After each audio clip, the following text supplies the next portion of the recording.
اور مسیحی مذہب نہیں بلکہ یہ رشتہ ہے۔ مذہب جو ہے وہ مختلف قسم کی چیز ہے۔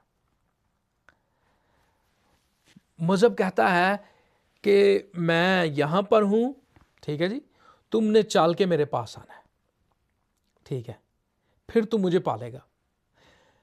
رشتہ جو ہے وہ یہ ہے کہ میں اس قابل نہیں، ٹھیک ہے، تو یہاں پر خدا ہے وہ خود انسان کے پاس ہے۔ یہی بتایا گیا نا کہ ہم اپنے گناہ کی وجہ سے مردہ ہیں۔ سب سے بڑا جو پہلا حکم جو تھا وہ یہی تھا کہ تو شجرہ ممنوع سے نہ کھانا، اگر تو کھائے گا تو مر جائے گا۔ اور یہی آگے ہمیں پوری جو ہے تفصیل پتہ چلتی ہے پوری انجیل میں۔ ہم اور پھر کون آتا ہے؟ پیدائش کی کتاب 3 باب کی 15ویں آیت میں یہی خوشی کی خبر، اس کو پہلی انجیل کہتے ہیں اس آیت کو، ہے نا۔ بار بار آپ پرانا عہد نامہ پڑھیں، آپ کو ایک حقیقت نظر آئے گی۔ جب بھی آپ خدا یسوع مسیح کے بارے میں پڑھیں گے اس میں آپ ایک حقیقت جانیں گے کہ خدا کہتا ہے میں یہ کروں گا، میں نے یہ وعدہ کیا ہے، میں نے کرنا ہے، تم نہیں کر سکتے۔ اس کا مطلب کیا ہے؟ ہم نہیں کر سکتے۔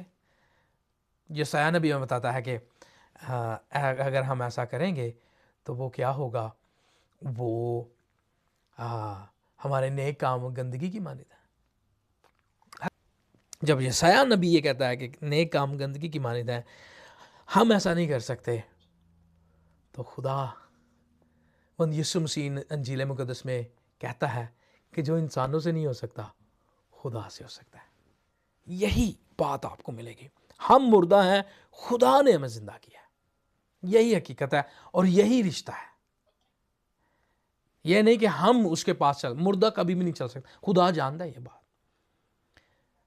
اور اس کے بعد جب ہم مردہ حالت سے نکلتے ہیں تو پھر ہمیں جو زندگی ملتی ہے وہ سارے نیک کام جو ہمیں کرنے ہیں وہ ہمارے لیے پہلے سے مقرر ہو چکے ہیں۔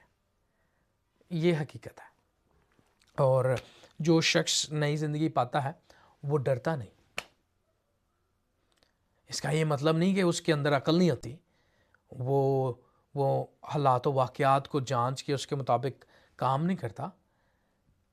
یہ عقل مندی کی نشانی ہے۔ ڈر جو ہے وہ یہ ہے کہ کسی رشتے کا انکار کرنا، جس طرح حضرت ابراہیم نے اپنی بیگم کا انکار کر دیا تھا، ڈر تھا موت کا، ٹھیک ہے، جھوٹ بولا۔ اور کلام مقدس میں ہم دیکھتے ہیں واضح طور پر لکھا ہے، ہم دیکھتے ہیں حضرت آدم نے پھل کھانے کے فوراً بعد وہ ڈر گیا، ٹھیک ہے۔ سو جب محبت آتی ہے، جب رشتہ بحال ہوتا ہے تو ڈر ختم ہو جاتا ہے، پھر وہی باغ عدن کا رشتہ قائم ہو جاتا ہے۔ خدا آتا ہے آدم کے ساتھ ٹھنڈے وقت ملتا ہے، خدا بھی ہمارے ساتھ ملتا ہے۔